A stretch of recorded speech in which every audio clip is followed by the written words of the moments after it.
Happy New Year and welcome back to the Anxiety Slayer podcast. I'm Shan Vanderleek, here with my good friend and co-host Ananga Sivyer. This week we're discussing New Year's resolutions and how they can cause additional stress and anxiety and what we recommend that you do instead. Happy New Year, Ananga. Hey Shan, Happy New Year. I missed you over the last couple of weeks. And at the same time, it was good for us both to take a break and spend time with our families and relax.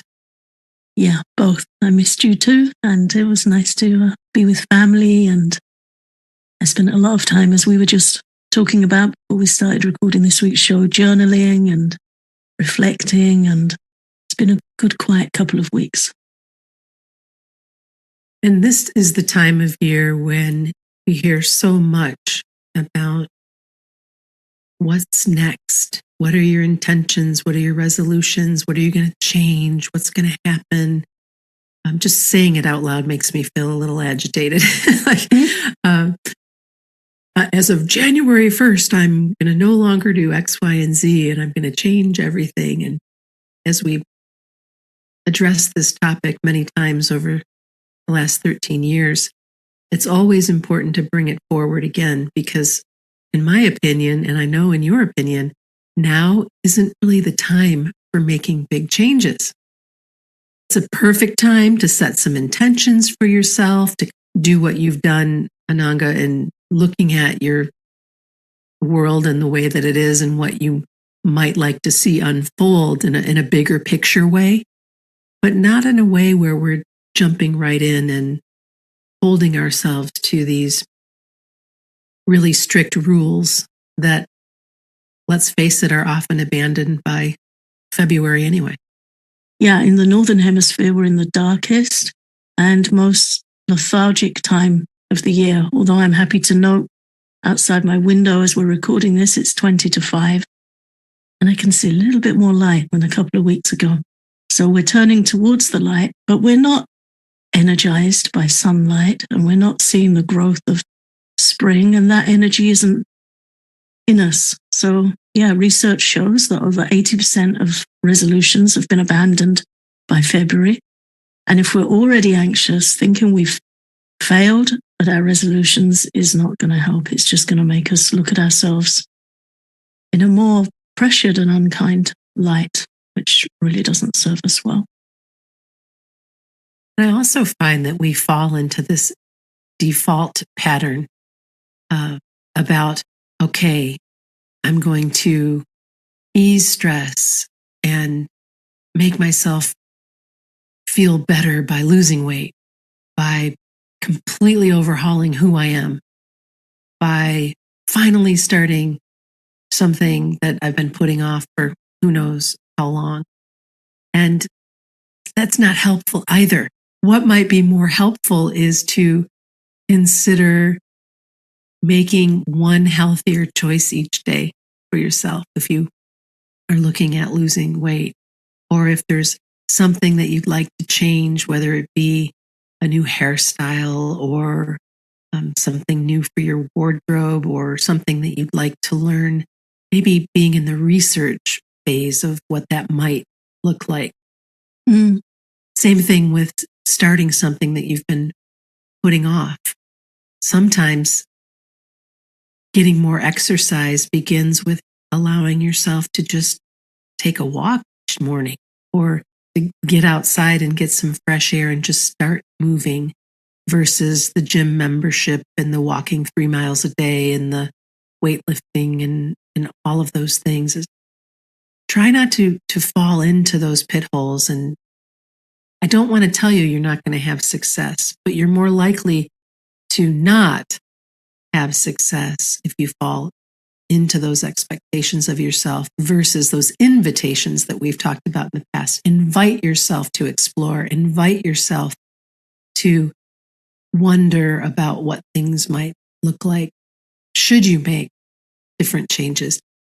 And also, I think it's helpful to pause at this time of year when there are directions and intentions we want to set and just make sure that they're genuinely ours before we set anything in motion. Ooh, that's a good one. Yeah, when we say no defaults and no expectations, sometimes we can default to thinking there are things we should take care of, but they're not actually things that we've decided we need to take care of, or that we, in our core, in our heart, feel we need to take care of. They're the defaults. They might be defaults from family expectations. They might be defaults from societal expectations. Often it's society. Mm-hmm. And very often these days, it's social media. We see other people doing stuff and we feel we should be doing it. There's that social expectation. So none of that. We need to have a really good filter of who am I doing this for? If we want to set something in motion, it needs to be, steady, gentle, and really for our greater good. Is this for me?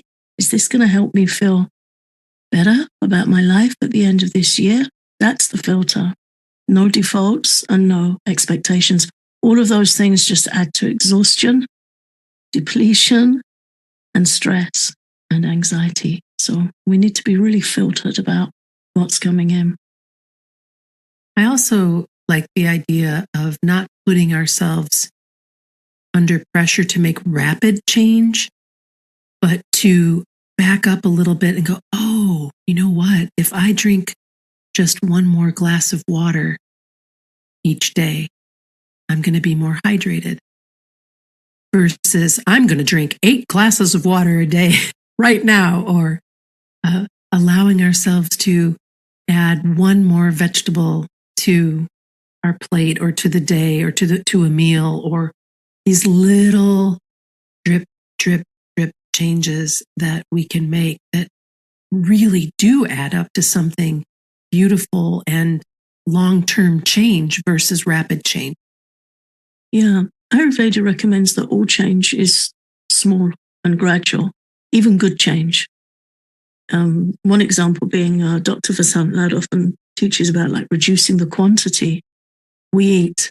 Ayurveda teaches that a healthy portion size, a healthy meal size, is if you cup your 2 hands together in front of you and imagine how much food you can hold in your 2 hands. You can have that measurement to work towards, but you don't just one day change it up that, okay, that's how much I'm going to eat. For one thing, it's very difficult to maintain. And then we feel like we've let ourselves down. And the body needs time to adjust. So all change in Ayurveda is made steadily and gently over time. And that's been very helpful to me, learning that. It takes a lot of pressure off us. And we're going to have days where we do great, and we're going to have days where we struggle, and we might have days where we do nothing that we wanted to at all. And that's okay. Just put it down to a bad weather day and keep going gently over time. There's an artist that I love. She's on Instagram and she's around in other places too. She's called Rukmini Poddar. She's on Instagram as Rockin' Rukshi. She's a beautiful artist who helps people paint their emotions. She's just done a workshop where people painted out their year. And I enrolled for a workshop with her about a month or so ago where she taught this class about painting your heart, like an artistic representation of your heart and the different realms and feelings in your heart. She's a wonderful, talented, therapeutic artist, so I recommend looking her up. And today on Instagram, she painted out her January. And one of the pieces of text that she painted into her piece was less expectations for the year, more intention for the day. That is incredibly potent. It's beautiful, isn't it? I copied that into my journal this morning. I really recommend looking her up. She's helping a lot of people with using creativity to explore their emotions and make positive change. So yeah, less expectations for the year and more intention for the day. Yeah, count me in. That is truly the way that I roll each new year. So that she put that so succinctly is really a great reminder. Mm-hmm.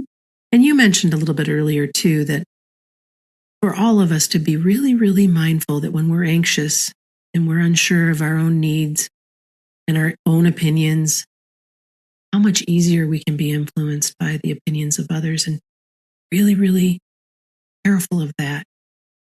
To give yourself the time and space that you need to get clear about what you are interested in, what brings you joy, what intentions are in your best interest versus what's happening outside of you in your own family, etc. Yeah, it can be a time of year where we're not so waterproof anyway. We can be a little bit more vulnerable emotionally. But yeah, certainly with anxiety, we can feel ungrounded and less rooted in ourselves. So it's definitely helpful not to borrow goals and values from others, but to find our own, to give ourselves permission to explore what helps us. We all have the right of autonomy. We all have emotional free will. And even entering a new year with that at the forefront of your mind, and what does that feel like to you? And what do you feel you need? That can be the best intention for the year ahead. Something I do like to do at this time of year is to visit bookshops, and there's a beautiful bookshop in a little village near where I live that's just opened. So I visited there a couple of days ago and saw some books that I definitely want to read on my list, and some other books that I've had my eye on and some that I'd never heard of. And I like to go and look and sit in a bookshop and gather ideas and values that are going to lift me up. Mm-hmm. Things that feel expansive, things that feel hopeful. Supportive. Yeah. Yeah, supportive. This bookshop had a lovely collection of books on different cultures, Finnish culture, Japanese culture, different ways of looking at winter and the new year. And anyone that follows me on Instagram or follows my blog knows that I just wrote about Catherine May's book, Wintering, and what that does for me. I'm sitting with that book for my second winter, going through there, and lessons she's learned and lessons she shares. So rather than us feeling waterlogged by expectations and shoulds and musts, we have the opportunity to gather things that lift us up, things that inspire us, and things that we feel we want to look into more. And that dovetails beautifully into being curious. Curiosity is healthy. It's a healthy engagement for the mind. And it also helps calm anxiety. The more curious you are, the more you dig in and learn about whatever it is that's popping up for you, the more calm and relaxed you'll find that you are. And you get the benefit of learning something new. Yeah, I find that curiosity really helps me feel more present in the moment, more mindful. Mm-hmm. My daughter and I love to learn about different birds. She's got really good at noticing different bird songs or spotting different birds when we're out walking. Thanks to her, I saw a kingfisher a couple of weeks ago. Oh my gosh, I love those birds. They're so beautiful. So tiny and fast and beautiful, but she just caught that flash as we were walking by a canal. It's been really helpful to me after going through a traumatic spell in my life, noticing the birds, flowers, leaves, learning to identify a few more trees and plants, and yeah, being curious and learning it really helped me feel more grounded and settled in the moment. It's a definite antidote for anxiety. And then we might choose to do some sketching or take some photos. Taking photos has really helped me too. So yeah, curiosity, very healthy for the mind. Mm-hmm. Curiosity and creativity. Mm-hmm. And there are people listening right now that think that they're not creative. And I'm here to tell you that's just not true. You are creative in your way, whatever that might be. So even if you can only draw stick figures, you're still creative. And creativity can be in cooking, in painting, in knitting, in writing, anything that you have an interest in, gardening when it's that time of year, or even playing with and nurturing house plants. Whatever that looks like for you counts.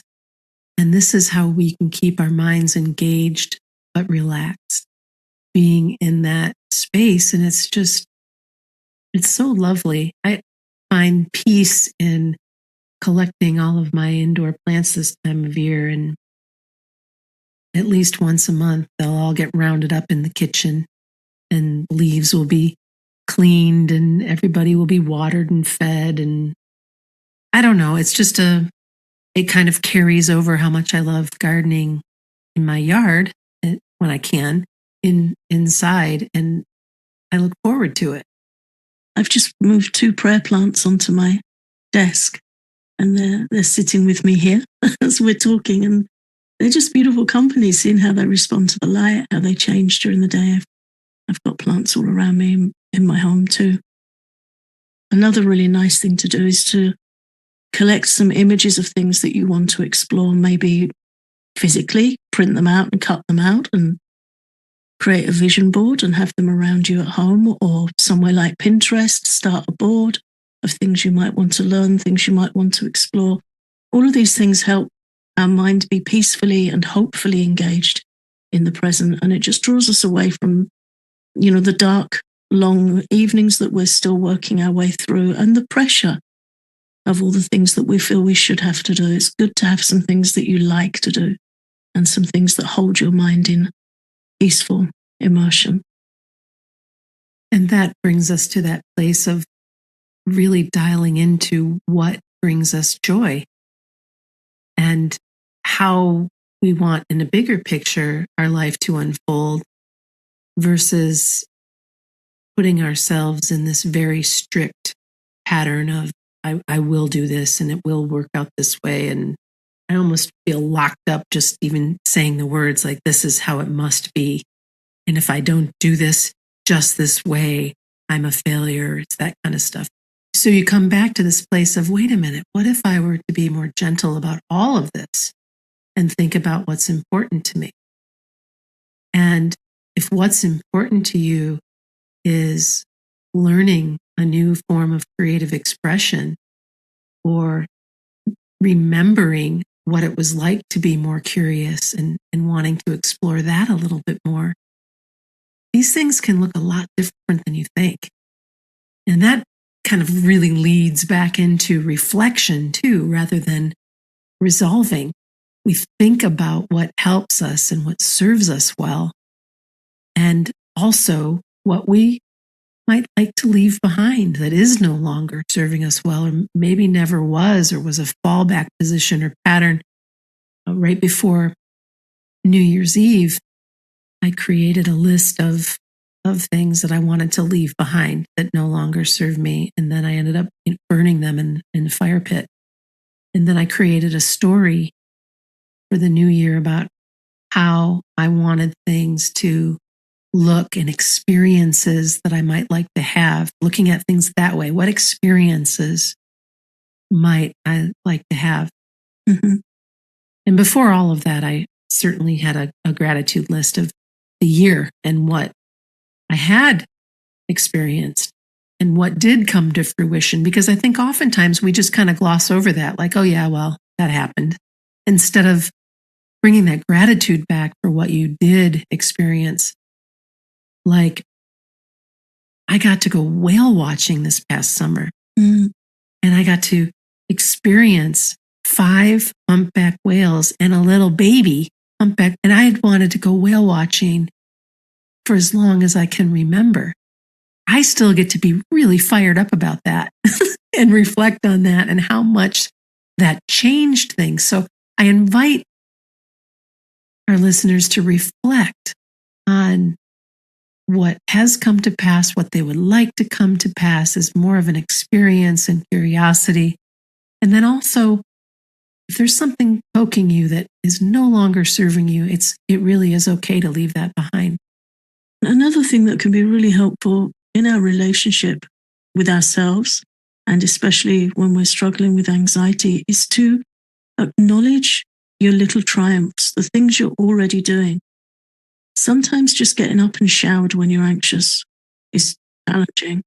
Sometimes making a healthy breakfast is challenging. So take a moment when you do the things that are serving you well and the things you're already doing, so many things that are helpful to you and others. And it can be really healthy to just sit with a journal at the end of the day for 5 minutes and write out your gratitudes, but also write out your self-appreciation. Something I've learned over the years with chronic illness is it's very easy for me to do one task and feel exhausted and be in pain. And then I'll sit and say, okay, I need to rest. And it's so easy for my mind to then scan the room and look at all the other things that need doing. Yeah. And I've had to really train myself to not do that, but to sit and say, I'm glad I did that. That needed taking care of. And I'm glad I've done it. And sometimes I'll give myself a pat on the shoulder and say, well done. Sometimes I'll walk past the mirror and smile at myself and tell myself, thanks for doing that. I'm glad you did that, because it's really important that we get on well with ourselves.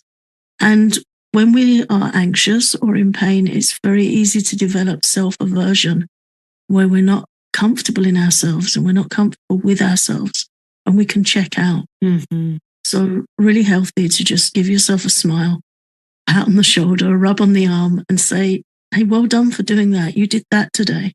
It's a really nice thing to do when you settle down in bed for the night. I did that today. Mm. And I'm glad I did. And also today I'm grateful for this. Some small thing.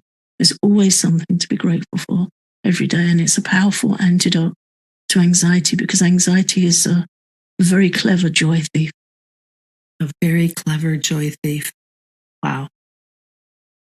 You have an affirmation that you've used for a long time that is one of my very favorites.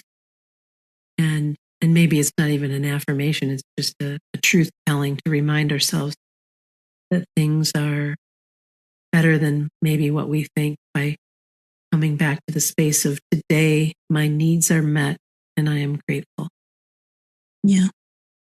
I find so much peace in that, because when we're spinning, when we're in the throes of our mind being in an anxious state, if we can get ourselves back to that understanding that even though I'm feeling anxious right now, today my needs are met and I'm grateful, because they are. Because if you have a roof over your head and you have running water and you have food on your table and you have a family or friends who love you, and the list goes on, and we forget how incredibly loved up and blessed we really are in the bigger picture. Today, my needs are met and I am grateful. Yeah, thank you for that. Yeah, and it came during a really challenging time in my life, and it really helped me. We have so much to be grateful for. Well, I'm grateful for you and for this conversation. And I'm grateful for all of our listeners who continue to come back and join us every week. And we invite you to remember to set intentions rather than resolutions, to get curious, to allow yourself to reflect and get really clear about what brings you joy, and then just baby steps from there. Yeah, and come and hang out with us in our private Facebook group and share. Share something you're doing that's creative. Share your triumphs. Share your aspirations, your curiosities. You'll be more deeply embedding what you're doing for yourself, but you're also going to help other people and encourage other people. And it's a really nice, warm group. So just look us up on Facebook. Just look for Anxiety Slayer. Thanks for listening. If you love our podcast, please consider exploring our Patreon for loads of Anxiety Slayer extras for calming anxiety, including exclusive posts, guided meditations, tapping sessions, popular episodes from our archives, and behind-the-scenes conversations. You can learn more at patreon.com/Anxiety Slayer.